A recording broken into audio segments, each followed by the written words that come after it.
We are a podcast for product marketers and B2B SaaS who feel misunderstood of what they do. From someone who truly gets what you do and basically help you feel less like a misfit, being unignorable in your role.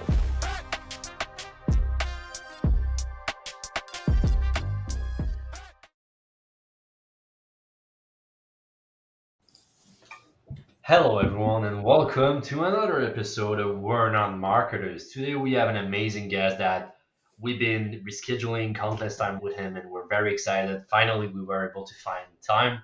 But before we introduce that guest, let's tackle who's talking to you, right? You might be wondering right now, you're listening, who the hell is this guy talking to me? First of all, it's Gab Bujo. I'm there with you and I'll pass it out to one of my co-hosts, Eric. Yeah, I was even wondering who the hell was talking right there. I know, dude. I'm surprising myself too. Yo, Eric Holland. I'm the Franken marketer of the group, and we'll let the third trio finish it up. Zach, give him an intro. Hey, this is Zach Roberts on the mic, the sales water lad, and Gab, back to you, my friend. Thank you. So before you start, Gab, this is the first time we've had a guest on that I've met in person before meeting on online atmosphere. Very true. Cool.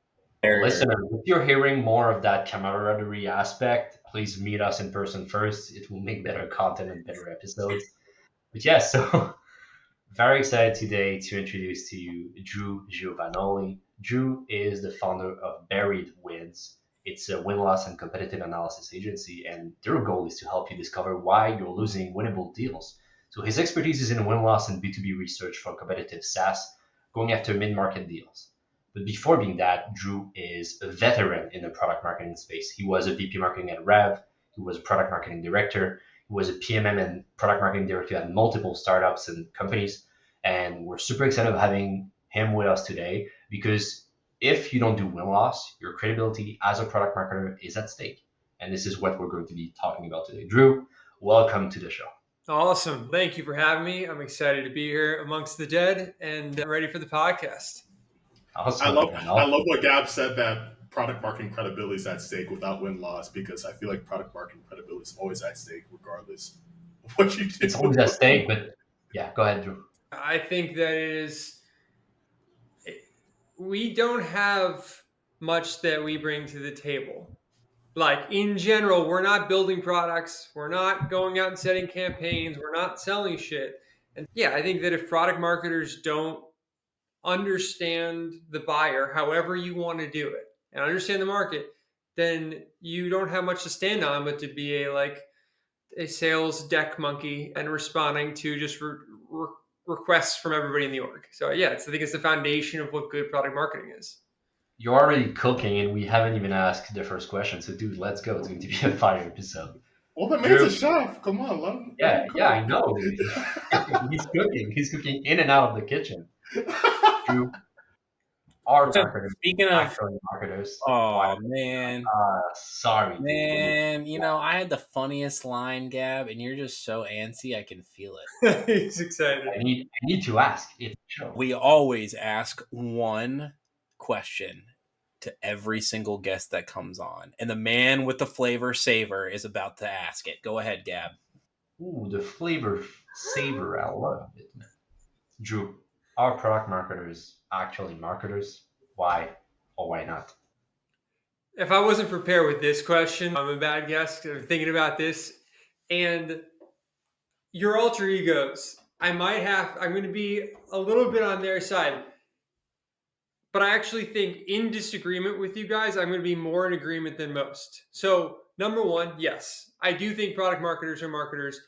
But I also think the product people are marketers. I think sales are marketers. I think the executive team's marketers, and they don't realize it. And the more that a company appreciates that kind of everybody at the company represents the company and the product to market, the better the company does. I think it's odd, like we're all kind of LinkedIn junkies here. And so no one would argue the fact that you should have your executives online promoting their personal brand and that helps your business, right? So if you can accept that fact, can you accept that the more that product folks talking about themselves and their vision of the product helps market the business?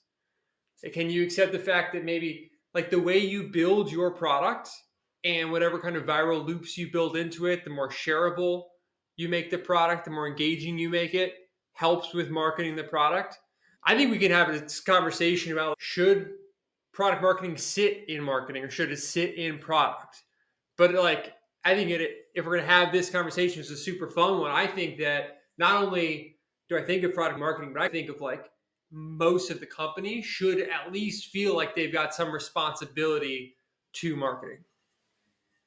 That's totally dodging the angle and taking it in a cool way. One, I think the general sentiment of marketing is very much not pleasant, no matter what stage, really. And if you look at those other departments and you were to just ask them, do a win-loss interview on them, right? On how do you feel about the marketing team and just marketing in general, I don't think you'd have an overwhelming majority of positive answers. And so that's a great point of everyone start thinking of themselves as contributing to the marketing engine. I think that when people consider investing in a marketing team for the first time, usually it's this idea that and let's just talk about kind of enterprise sales motion first, and then we can go in other areas. But it's usually, hey, we need to generate pipeline. Like, we need to reach people at scale so that our sales reps can then close them in a one-to-one basis. And like, product feels, I think some of that impression is like, product feels, oh, if the product's good enough, we don't even need marketing. And then sales feels, I'm doing the work to close the deals, why do you need them? I think it all comes down to like, how are you defining like marketing, right? And there's a lot of discussion of what's the value of brand today, especially in the age of AI. What's the value of running these campaigns, people turning off paid acquisition? But it's really just like, marketing is how you represent yourself to an audience and how you reach that audience so you can go win business. And attribution is probably one of the biggest problems, like, on why people don't give any respect to a marketing group as it's evolving. Eric, it's because, like, cool, can you prove it? Like, we're going to throw a bunch of money at a problem, and you're not directly closing the deal and you're not directly building the product. And so you're in this messy middle. But, the companies that do well understand how to reach that customer and make them understand their value prop. So, Drew, tell us this then. Like, you've been in all levels of marketing. You've been in leadership, you've been in IC, you've got your own agency right now.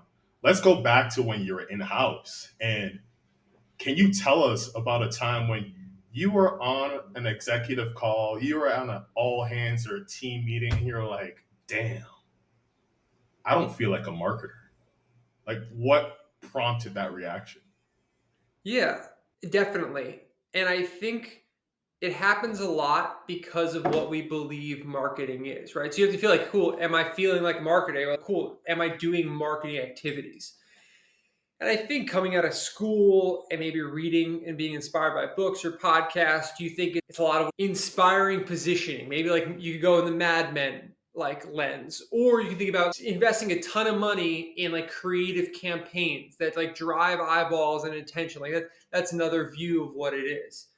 I've found so much of marketing, and let's note, I've been in B2B my whole career, so I don't have a B2C lens. But in the B2B lens, so much of what it takes to do marketing is not marketing.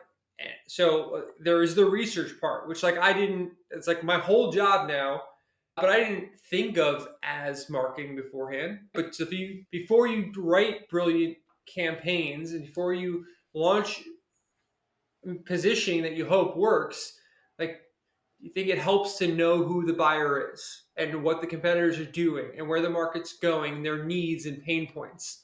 I don't think Eric is spinning up Mojo off of just like generic, okay, hey, I've got a client in the healthcare space, like spin up positioning. And like, no, you have to know what their pain is. So yeah, research is an area where I didn't feel like I was like doing marketing work.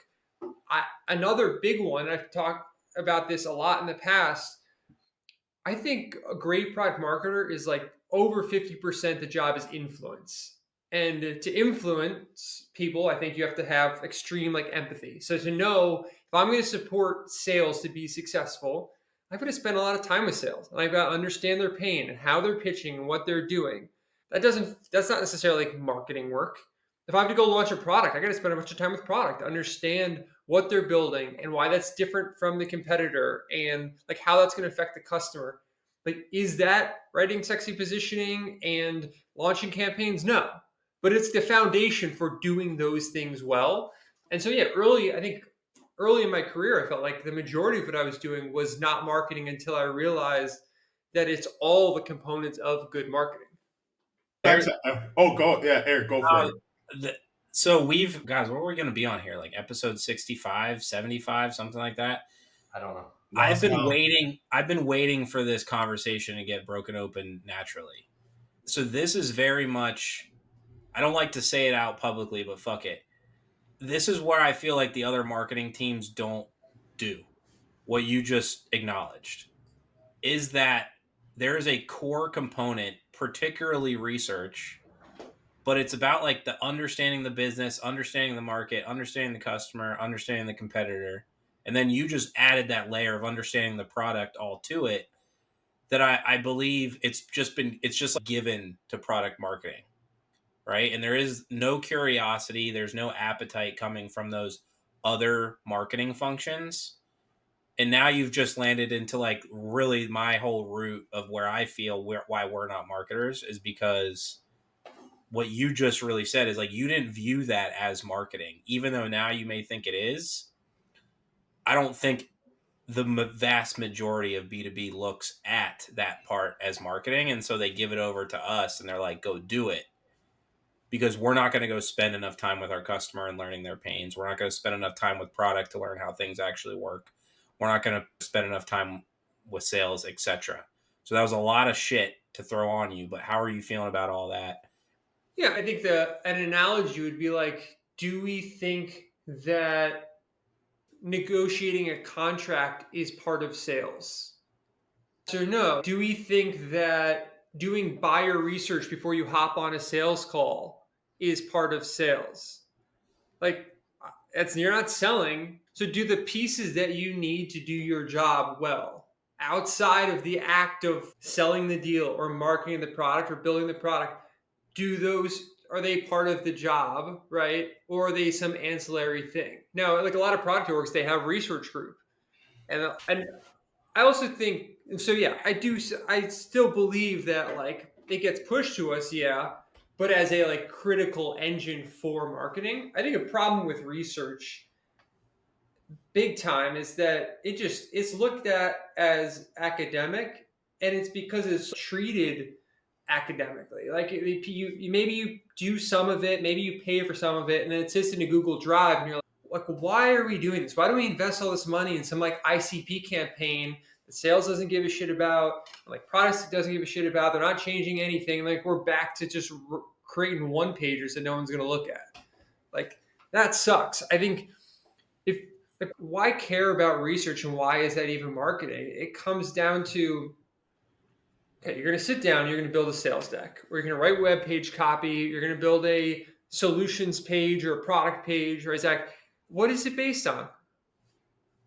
You had a conversation with the product team and you like think you know the market. That's like you're just so useless and you have no credibility to back that up.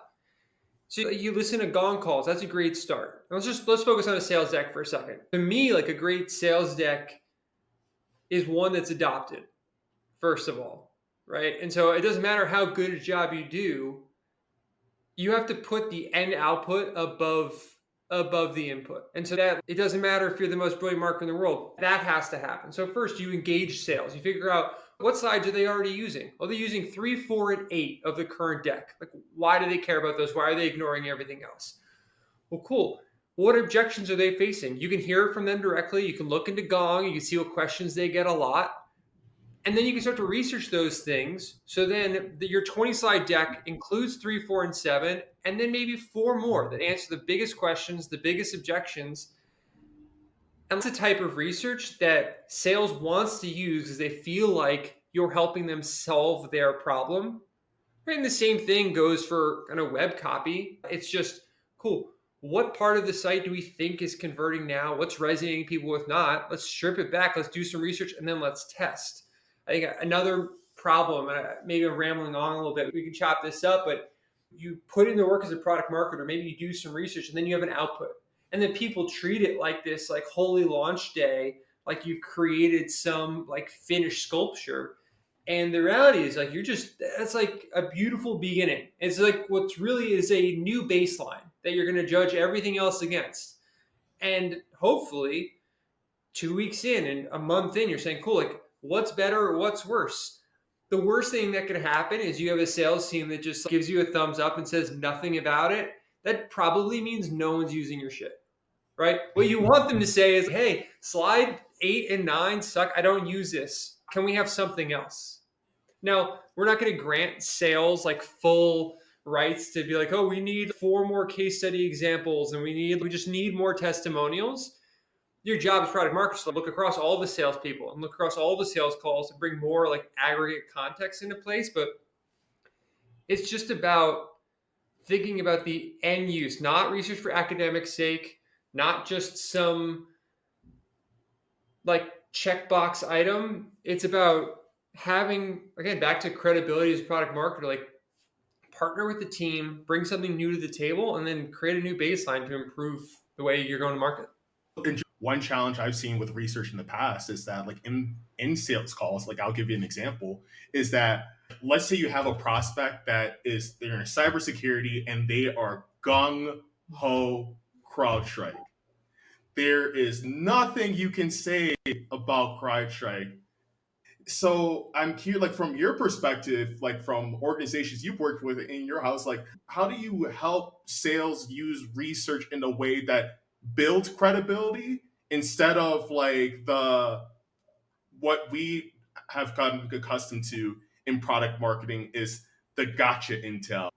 Yeah, I think somewhat surprisingly to me, now having done like 30 months of exclusive like product marketing work and research, is that a lot of the time it's not just discovering things about the buyer's preferences. It's discovering that, hey, that customer that's going to go with CrowdStrike with it and complete focus and choice, they just might not be your customer. Like the learning is that research is just as much about defining who your ICP is a little bit better. So much of the time I'll get a question like, hey, are we priced too expensively?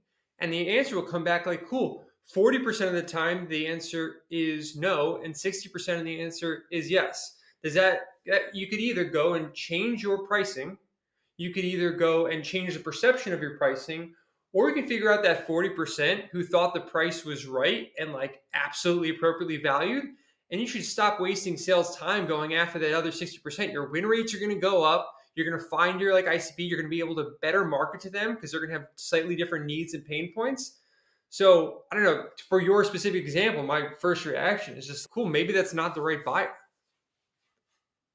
But I'm like, but like Drew, I'm a marketer, man. Like my job is to get leads. Like, is it Feed the pipeline. feed the okay? I'm gonna stop. Okay, tell me more. Tell me where I'm wrong.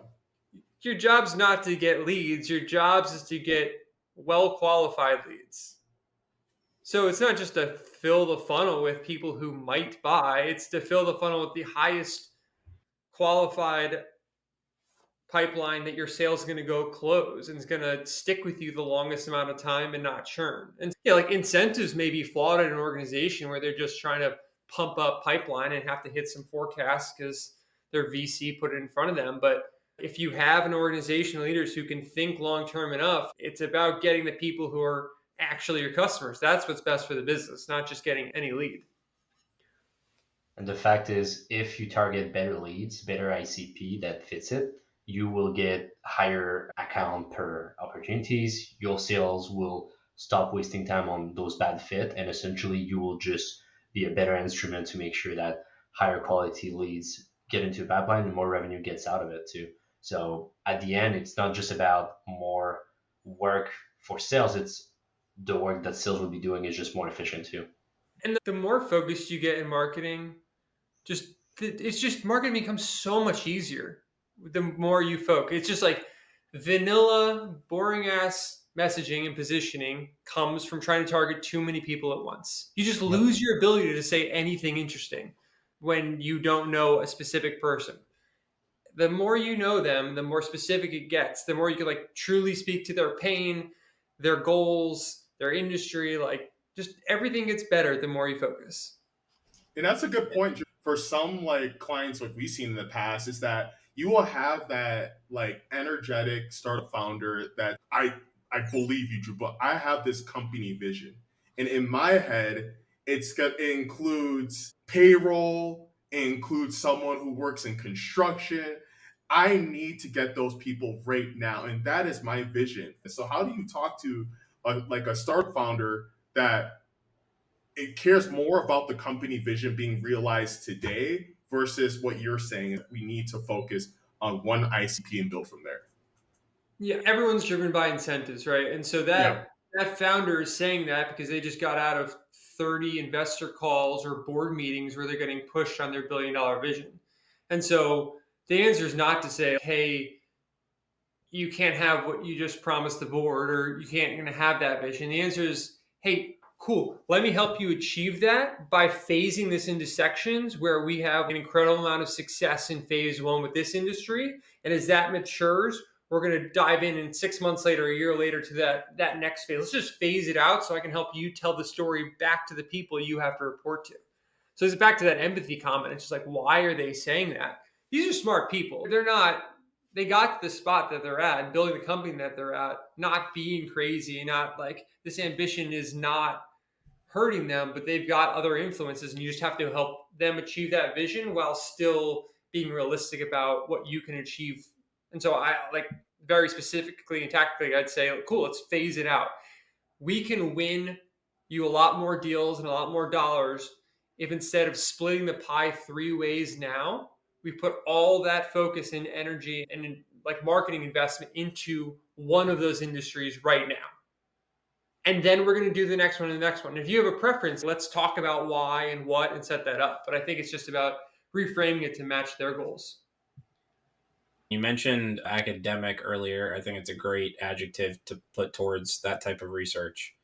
So an example might be a new report comes out that says you got to do this thing with your SEO or for your AI to start picking things up, or some perspective about a tactic in marketing that's going to change how people convert.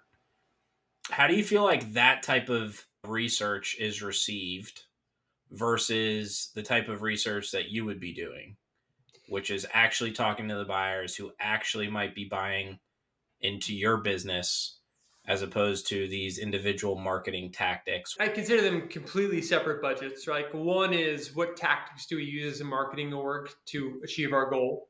And when I ran a team, when I first got the team at Rev, it was 33 folks. And I think the way we looked at it was that there was a portion of the budget that was like experimental.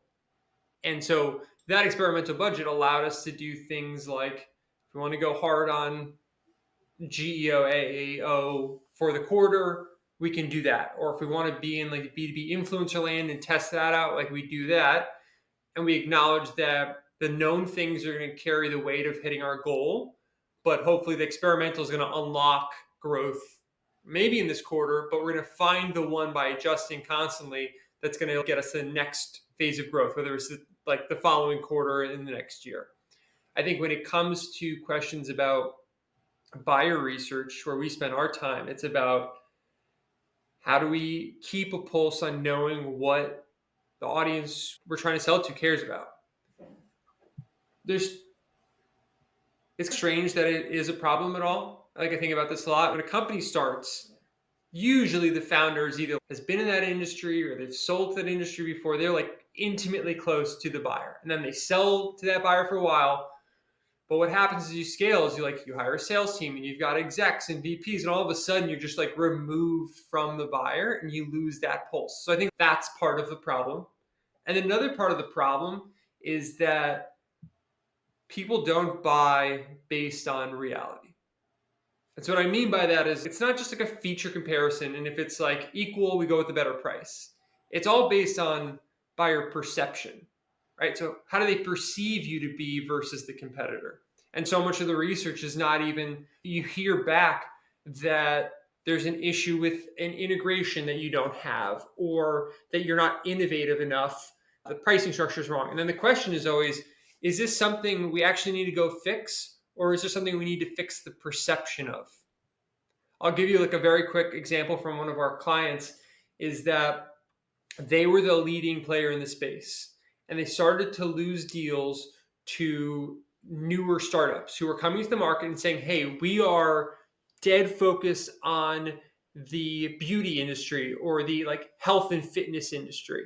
And so we're going to be able to serve you better, way better than that big behemoth. They don't care. They're agnostic. They're trying to scale, whatever. And we've got like our customer success team dedicated to this.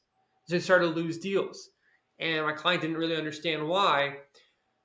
Once they figured out that was the reason, they were pitching, these little startups were pitching themselves as like industry experts.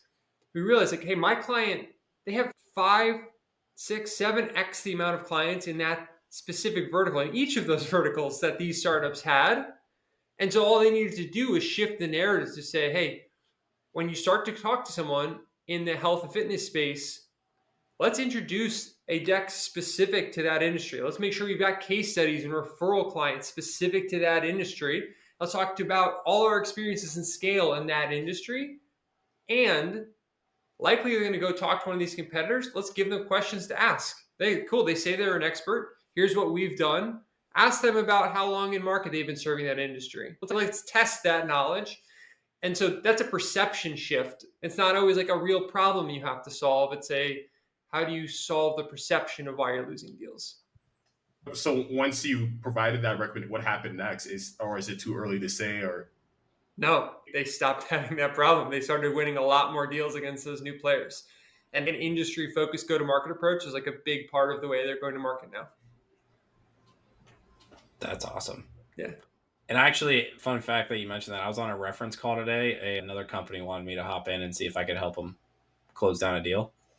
And the sales rep had a totally different idea of what the objections were. And they told me straight up, hey, I was wondering if they would be innovative enough. They seem like they're becoming a bigger company. And I'm like, whoa, that's so interesting. The deal's not even done yet. But that's the type of information I feel like is being missed out. Personally, I feel like people are spending more of their budget on those experimental things or tossing a bunch of money in ads, doing A/B tests, that type of thing. Why? Explain to me why I'm feeling people are more willing to throw money at that problem as opposed to throw money at you or other buyer insights type of problems where they're getting firsthand information about their go-to-market. Yeah, I think it's an easier ROI story to tell. It's like, cool, I'm going to put money here, and I think that if I can turn this dollar into 3, like it's a lot more attributable. There's just a closer connection to it. The problem is if you throw a whole bunch of money at like the wrong person or the wrong pain point, it's just not going to convert. And so, yeah, I really don't think that everybody should use Buried Winds or an agency like Buried Winds, but like everybody should be talking to their buyers and everybody should be doing research on the competitors. And but I think it comes down to just the volume of deals you have and the resources you have. But there's like no reason not to do the work as a product marketing team because, as we said at the beginning, what other credibility do you have? so like about that piece around research. A few months ago, or I don't know how long ago, deep research AI capability was released. Yeah. It's a very exciting time for founders to now say, whoa, why do we need a competitive intel team? I can just type in a prompt and I get 20 pages of intel across 67 different competitors. Like, hey, Drew, like, I got deep research. Why should we hire you? How do you respond to that? Yeah, sure. I think that if I was one of the tools in the competitive landscape world that pretty much presented alerts about competitors changing their landing pages or hiring new people or putting out a press release, yeah, I think deep research actually does a pretty good job of keeping you updated on what's changing in the public web, right? And there were a lot of tools, like well-known tools, like Crayon, for example, that like does that. And I think that I'm not in that tool like today. I don't know how they're innovating, but like I would be a little bit worried about that. I think deep research is really good at finding publicly available data. Unfortunately, your buyers are not spending 30 minutes typing out their feelings about you and your evaluation process and how they compared you to competitors and putting it on the web. And so there's just like Newsflash. ta-da! And so, yeah, you need to go talk to buyers because that data isn't available on the web. And an LLM has a brilliant aggregation of what's publicly available. And so, yeah, that's the difference. Like we are finding, and product marketers through interviews and surveys can find out what buyers in the past month thought about them versus their competitor and why they chose to make the decision they did. And when they learn that, they can use that to affect the future sales cycles to convert more deals in their favor. That just information is just not available through ChatGPT because the data source is not there. Let's say I'm the executive team. We were all at Drive a few weeks ago, and they're like, Drew, I was talking to my buyers. Like, we were out there at the bar, we're having drinks. They're telling me about their business.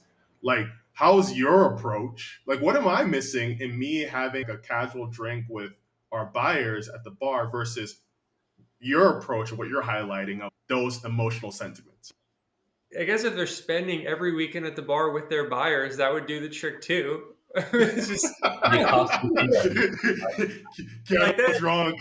If I could shift my career to just instead of being on these interviews for a lot of the day to go into like an open air bar with a band playing and dogs around, like that sounds great. It's just I don't think it's a reality. Maybe cool if they were at Drive and they spoke to 5 buyers, that should inform a lot of information. Are they spending 30 minutes asking them questions? Great. Hey, what motivated you to move off your old platform or tool to evaluate something new? Great. Okay, thanks for sharing that. Now, what was your criteria for making that decision? What reputation did we have? Like, those are not the conversations they're having at the bar. And if they were, like, great, but they're not at the bar that much. And if they are at the bar or at a Coldplay concert, they're probably like, yeah, they're just not there enough to get the information they need. I love it. It reminds me of my grandfather used to be a salesman, and what he was doing is he was bringing a bottle of cognac to people that he was visiting. So he was always like drinking with them, chatting with them, making sales, and then going back on the car, which would not happen today at all. It's way too dangerous to don't drink and drive, folks. Eric, I don't know if you had a follow-up question, but I would like to maybe cover the part that we talk about in terms of like product marketing and helping sales. So if you don't have a follow-up question, I would just like to dig in a little bit. Go for it, Gabbaroni. Perfect. You wrote recently, you will take orders from sales until you earn credibility as a product marketer. And it spoke a lot to me. It reminded me of when I was trying to help sales and I was working in a sales deck in a dark corner and then hoping that they use it without success. How can product marketers listening right now, how can they juggle between being the sales bitch and a counterpart that can help them win? Pardon my French. Yeah, let's just take it. Let's like look at it from their lens. I think we should take the theme of empathy in this episode. They are looking at you, building a deck. They're in sales calls all day long, all week long. And you, who are in 0 calls, are building the tool that they're going to use to go do their job. And what leg do you have to stand on except for them to tell you what they need and why they need it? The only reason they should is if you say, that's great feedback. I also talked to 8 other reps and I interviewed these buyers. I pair that with the competitive research I did. Like, I suspect that we can close more deals if we focus on this because it's a differentiator and the buyers said they cared about it and it actually worked on like these 2 other examples for your industry. Like all of a sudden they're like, oh, cool. I do want help closing deals. I just thought I had more information than you. And it's not about being a better seller. Like product marketer, you're really just like a solicitor of customer truths and your connective weave between product and sales and marketing, right? And so if you like put yourself in a sales enablement setting, if you're standing up there trying to present this deck that you created in a vacuum with no sales experience, like there's no reason for them to use it. There's just no trust there. But if you start with, here's what I learned, here's why I believe it can help you guys, and like I talked to 7 of you before I built this, and I think that like we kept the best slides, we got rid of the worsts. It's just a different tone, right? All of a sudden they're going to respect you. I'll put out one other key point, which is not directly part of this question, but does speak to why product marketing ends up being so reactive and not proactive in a lot of times. I think so few product marketers take the time at the beginning of a quarter or a year and say, socializing their plan with leadership and saying, hey, here's what I think can help our company grow. Like within my world, here's like 5 initiatives, or here's 8 initiatives.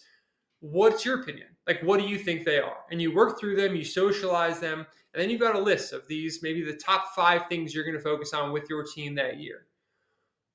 Once you have that and something comes up, then you actually have the place to say, cool, you're asking for this new like sales asset. If I do that, I can't do one of the 5 things we agreed were important, right? And we can make that call, but let's make that call together. And at this point, you know where I'm focusing and why. Most people don't socialize anything. They know the product marketing, like maybe they do some pricing, maybe they write some copy, maybe they build some sales decks, but if they don't know what you're working on and they ask you for help, again, you've got nothing to stand on. You've got no reason you can say no because you haven't told them what you are focusing on and why. And so I think that's another piece of being responsive, I think, to sales needs is, one, you haven't told them what you're focusing on that's going to help them in advance. And then 2, you give them no reason to believe that the information you have is better than their week full of sales calls. I love it. The way you are approaching it in terms of tone and context. I spoke to those people. This is what I think we should do. I think is a key thing. Something I heard, especially when starting a role, and again, it might be not everyone might agree with this, but do you think PMMs at the beginning should jump or shadow sales people and be with them to get at least closer to their reality or the problem that you're solving? Yeah, I mean, I remember pre-Gong days where that was like the only way to do it. So you'd come into your new role and you would just shadow sales. I don't think it's as required from a like to see them actually act because you can just watch the recording. You can do it on your own time. You can do more of it. But building a relationship with sales is pretty key to your success, right? If they don't use the things you create, what you've created is worthless no matter how good it is. And so maybe you don't have to shadow their calls, but should you be in the weekly team meetings? Should you be trying to serve them with information when you find it and building that rapport? Should you be meeting with them to find out what's working, not working? Like, yeah, if nothing else, for the sake that like when you need their help or you want to make a change, they have some like trust in you and they know that you care and you know that you're putting in the time. It's It's also a key requirement. Sorry, go ahead. I was about to say that it's also a key requirement if you want to run any type of positioning or repositioning initiative. If it doesn't start with sales, you're going to be having a hell of a bad time. I think Go it's a ahead. good reminder of you never want to be caught with your pants down with one of these types of questions. A, how many other sales reps did you run this by? B, how many customers or prospects did you run this by? And I think that's just the really good takeaway that I'm picking up is, yeah, as great as it could be, bringing everyone in and making it seem like it's part of their idea to begin with seems like the best recipe for success. Totally. We start every win-loss program by interviewing all of the internal stakeholders. And it is half so that we know questions that will give us answers they're going to care about, right? So it's not academic, it's going to hit their goals. And half because we want them to know that like we're solving their problems, not adding work to their plate. Because like with win-loss, you could come and say, hey, the demos aren't working or the sales team isn't doing X, Y, or Z. And if that's the first time they're hearing from you, they're not going to use it. They're not going to care. They're going to be upset. If you've talked to them first and said, you know, how can I help you hit your number? And then you come back with data that helps solve their problem, they're going to use it. And it could be the same exact stuff. And are these organizations that you typically work with, do they already have a win-loss program, or are they literally starting from scratch and they're like, hey, help us build it from the ground up? It's a pretty mixed bag. I mean, Okay. they would definitely have a product marketing person or team already. They usually have 10 plus reps, right? These are like for the work, the product that I'm doing it like Buried Wins. I think like under 30 opportunities closed a month, just like you're going to get maybe a 10% conversion rate. It could be 20%, but it just depends on your industry. If you're trying to sell to lawyers or HVAC technicians or marketers, so under 30, let's say it's 3 interviews, product marketing, just send emails, offer incentives, follow up on those emails, get a few calls booked, host them yourself. No need to, but everybody should be doing something. No excuse. Hashtag accountability. Hashtag accountability. And then DM Eric and let him know that you did it this week. Yeah. And then I'll keep your ass accountable. So just let's pivot real quick to the fractional world, because like you said before, you're working in-house, perform like latest roles like VP of marketing at Rev. We've got listeners all the time that they hear guests like yourself. They're working in-house, they're drowning under the work, they have incredible expertise, and they're like, dang, I just heard Drew. He is killing it. He's got his own fractional work. But just 21 months ago, he was just like me. Like, to listeners that are hearing you right now, can you give us a bit more insight of like, what was that process of going in-house leader to agency boss today? So let's start from there. Cool. Yeah, it starts with a call from your CEO who says you've got 2 weeks left until you're fired. And then you decide what you want to do. I mean, Your origin story. I took over a big team, and then there were a couple rounds of layoffs, and that landed me there. Now, granted, I've started before then multiple other businesses, usually like VC backed or tech focused that weren't services based, and this is the first one that's like really worked. But what drove me to this specific business was I was part of a big layoff. I knew I wanted to start a company right away. And when I was looking for what I wanted to do next, I was looking at things I had just no business being in. Like fun stuff, like, oh, wind turbines, and like, how do I apply AI to renewable energy? Like, both of which, this is like 2.5 years ago, I had no idea about, no knowledge. And in that process, I reached out to an old boss and I said, hey, what fractional work do you have for me that I can do so I can figure out what I'm going to do next? And one of them said, I have a win-loss consultant that we're using now. I think you would do as good, if not a much better job doing it. Would you like to take on that work? And I said yes, with no expectation that would be the business I like develop today. And what's weird, it's so strange that I didn't see it. This is like such an obvious statement. If someone is willing to give you money to do a thing and you have some expertise around the thing and you happen to know the buyer, that's a pretty good direction to run in. My first 2 customers were my last 2 bosses. And then from there, I just started reaching out to every sales manager and every marketing leader that I'd ever worked with and told them that I was thinking of going in this direction. For 6 months, I got nothing except for those 2. And then the annual planning cycle happened. And out of those meetings, a few people said, hey, we don't know the buyers the way we wish we did. And we don't understand the competitor that's coming to the market. Because I had those conversations. We had a past reputation. They called me and I won some more business. Let's be super clear, Zach. Like, we're doing pretty well as a business. I have a team now. There's about 5 of us, 3 full-time, couple part-time.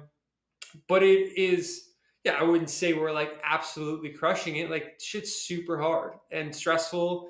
And I don't think it is always the right call. I think that like almost anybody can do it, but it's a total shift from being a product marketer. Like, being a founder is like being a product marketer, but first you need to be a salesperson, right? Like you to survive, you need to go win business. And then you can do the product marketing stuff well. And yeah, you have to do product marketing for your own business to know who you should go sell to, with what pain points, like what are you going to serve. But ultimately, if you can't sell a deal, you're going to have to go get another in-house job. And I don't know. I told you that this started or was inspired by a layoff. And I always knew that I was going to go in this direction because I've repeatedly done it. And this one happens to work. We could talk about why, but I think it comes down to your goals and your tolerance for risk.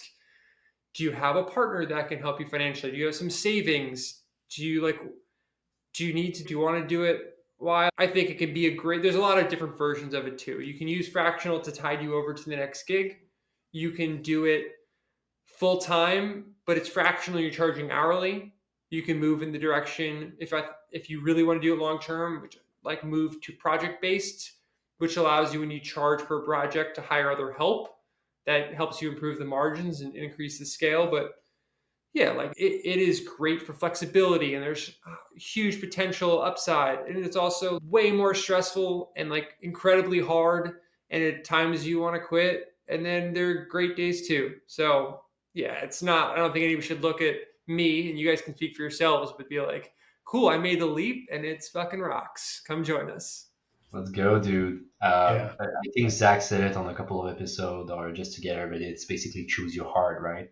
And I think for listeners, like with your journey, it's essentially don't be afraid to try something and to get the validation that people are willing to pay you for it, which is what you did, right? Hey, I feel like you would be a much better win-loss consultant or doing win-loss analysis at that person. Let's try it out. And then the other angle is also you're trying it out, but you have to understand that the context will be incredibly different. It's not a 9 to 5, it's a 24/7, and it's your business. There's a lot that relies on it. And of course, one of the key elements is sales. If you cannot sell your own offer, if you cannot sell your service, uh, there's no one coming to save you to help you do it. So it's just putting a lot of stress, as you said. And there's a lot to be riding on that you have to understand the different reality of that new role and that leap, basically. Yeah. I'm going to hire a sales rep because Gab just said no one's coming to save me. I'll show you, Gab. Yeah, hire a perfect sales rep and just pay them by commission, and then see what happens. Lots of people interested in that job. I'll pay him in fake mustaches. But Drew, this was awesome stuff. And I always love talking about research-based conversations. I don't think we're having enough of them on the pod, and I definitely don't think we're having enough of them as a product marketing group. So I personally really love this, and it got me thinking about a lot of new things. Guys, do you have any more big questions for Drew before we let him go be a full-time solo dad till Friday? I just have I'm one. good.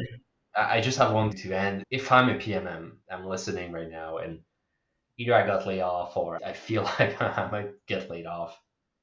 What's one tip you would give them if they're thinking about taking a leap?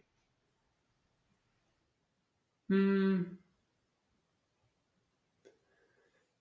you're thinking about taking the leap, as in, hey, I think I want to become a fractional product marketer, what should I do? Taking a leap into entrepreneurship. Yeah. Either fractional, consultant, agency. Yeah.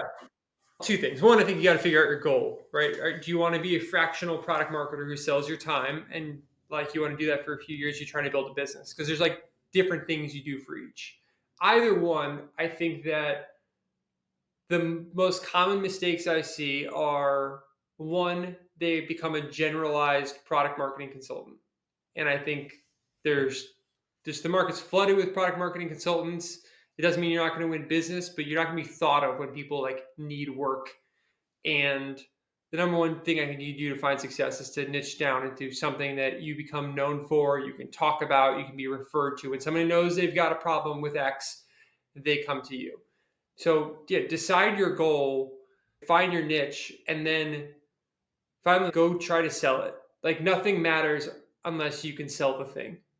It's not real until someone pays you for that work, and repeatedly. And I think maybe the easiest way to do that is to go talk to all your colleagues, see where they're spending money today, and try to replace one of the things, whether it be a person. Yeah, I think it's not simply, there are product marketing teams and like people are looking for like fractional help. It's like I think a lot less of that exists than people think, but there are a lot of people trying to solve problems in the business. If you can be someone who creates a solution to those problems, then I think you can build a business. Awesome, man. Such a great tip. When can people find more about you? They listen to our conversation, they want to learn more about Drew. Where do they go? What do they check? Yeah, LinkedIn at Drew Giovannoli or buriedwins.com. Amazing, man. Cool. So that's about it for another episode of We're Not Marketers. Thank you, folks. Next time, see ya. Thank you for listening to We're Not Marketers. If you liked what you heard, please subscribe, review our podcast, and share this episode with other PMMs. Going out and setting campaigns, we're not selling shit. And so, yeah, I think that if product marketers don't understand the buyer, however you want to do it, and understand the market, then you don't have much to stand on but to be a sales deck monkey and responding to just requests from everybody in the org. So yeah, I think it's the foundation of what good product marketing is. You're already cooking, and we haven't even asked the first question. So, dude, let's go. It's going to be a fight. One question to every single guest that comes on, and the man with the flavor saver is about to ask it. Go ahead, Gab. Ooh, the flavor saver. I love it, man. Drew, are product marketers actually marketers? Why or why not? If I wasn't prepared with this question, I'm a bad guest. I'm thinking about this, and your alter egos, I'm going to be a little bit on their side, but I actually think in disagreement with you guys, I'm going to be more in agreement than most. So number one, yes, I do think product marketers are marketers, but I also think the product people are marketers. I think sales are marketers. I think the executive team's marketers, and they don't realize it. And the more that a company appreciates that kind of everybody at the company represents the company and the product to market, the better the company does. I think it's odd. Like, we're all kind of LinkedIn junkies here. And so no one would argue the fact that like you should have your executives online promoting their personal brand and then helps your business, right? So if you can accept that fact, can you accept that the more that product folks talking about themselves and their vision of the product helps market the business? Can you accept the fact that maybe like the way you build your product and whatever kind of viral loops you build into it, the output, and then people treat it like this, like holy launch day, like you've created some like finished sculpture. And the reality is like, that's like a beautiful beginning. It's like what's really is a new baseline that you're going to judge everything else against. And hopefully 2 weeks in and a month in, you're saying, cool, like what's better or what's worse? The worst thing that could happen is you have a sales team that just like gives you a thumbs up and says nothing about it. That probably means no one's using your shit, right? What you want them to say is like, hey, slide 8 and 9 suck. I don't use this. Can we have something else? Now, we're not going to grant sales like full rights to be like, oh, we need like 4 more case study examples and we just need more testimonials. Your job as product marketers to like look across all the salespeople and look across all the sales calls and bring more like aggregate context into place. But it's just about thinking about the end use. With your pants down with like one of these types of questions. A, how many other sales reps did you run this by? B, how many customers or prospects did you run this by? Right. And I think that's just the really good takeaway that I'm picking up is as great as it could be, bringing everyone in and making it seem like it's part of their idea to begin with seems like the best recipe for success. Totally. I mean, we start every win-loss program by interviewing all of the internal stakeholders. And it is half so that we know questions that will give us answers they're going to care about, right? So it's not academic, it's going to hit their goals. And half because we want them to know that like we're solving their problems, not adding work to their plate. Because like with win-loss, you could come and say, hey, the demos aren't working, or like the sales team isn't doing X, Y, or Z. And if that's the first time they're hearing from you, they're not going to use it. They're not going to care. They're going to be laid off. And I always knew that I was going to go in this direction because I've repeatedly done it. And this one happens to work. We could talk about why, but I think it comes down to your goals and your tolerance for risk. Do you have a partner that can help you financially? Do you have some savings? Do you need to do it? Do you want to do it? Why? I think it can be there's a lot of different versions of it too. You can use fractional to tide you over to the next gig. You can do it full time, but it's fractional, you're charging hourly. You can move in the direction, if you really want to do it long term, which move to project based, which allows you, when you charge per project, to hire other help. That helps you improve the margins and increase the scale. But yeah, it is great for flexibility, and there's huge potential upside. And it's also way more stressful and incredibly hard. And at times you want to